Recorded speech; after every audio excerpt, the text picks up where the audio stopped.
milestones, and we hope to be able to do the same this month. All right, we need to move on.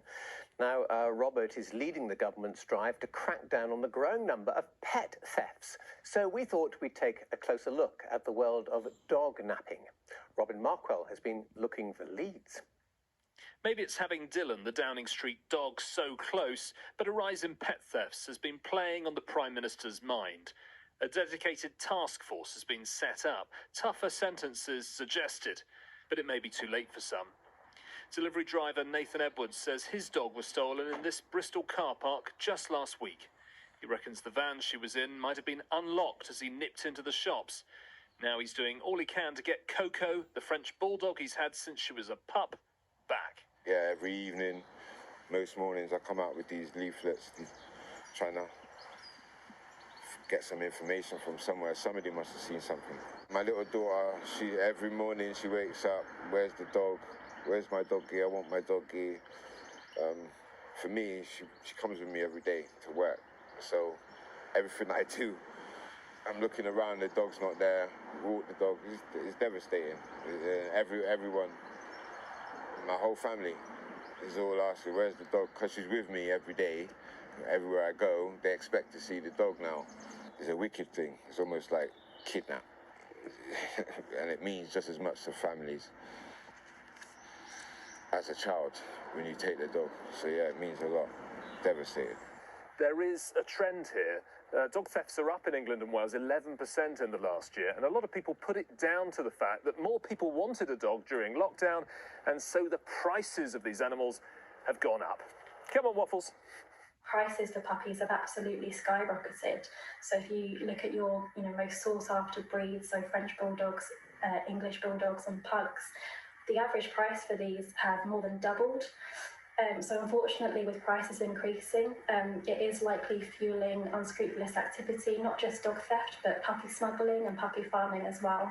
Gloucestershire's new police commissioner put tougher action on dog napping in his manifesto.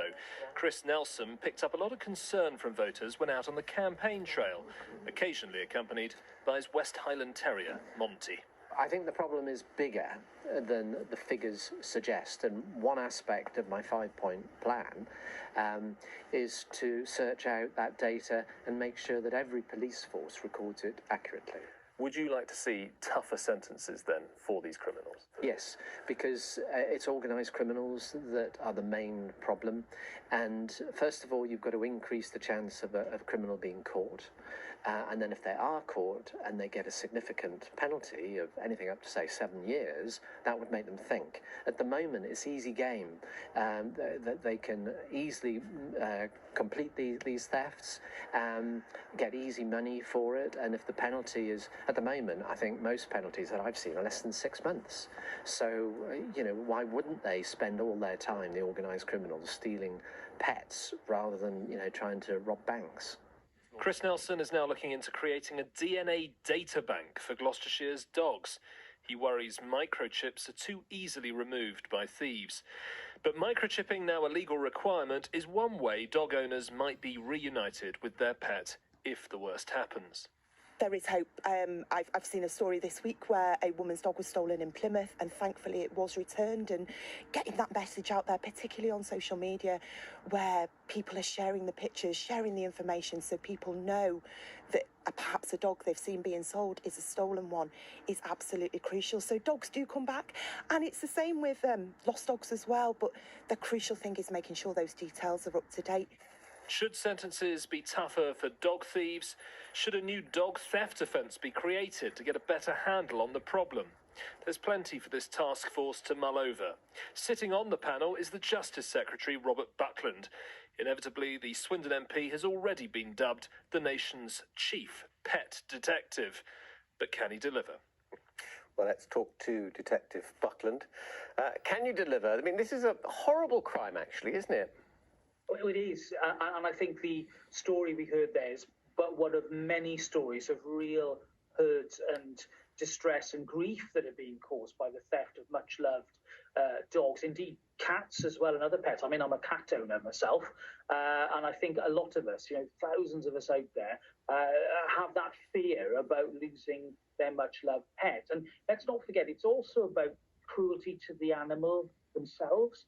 The abduction of the pet, the suffering that it goes through as well, needs to be reflected. I mean, I'm glad to say, the government's just brought in an increase in animal cruelty sentencing to 5-year maximum, and we have already committed to a compulsory microchipping system for cats. But we need to do more with regard to security relating to dogs. There are 16 different databases for microchipping dogs, for example. We've got to do something.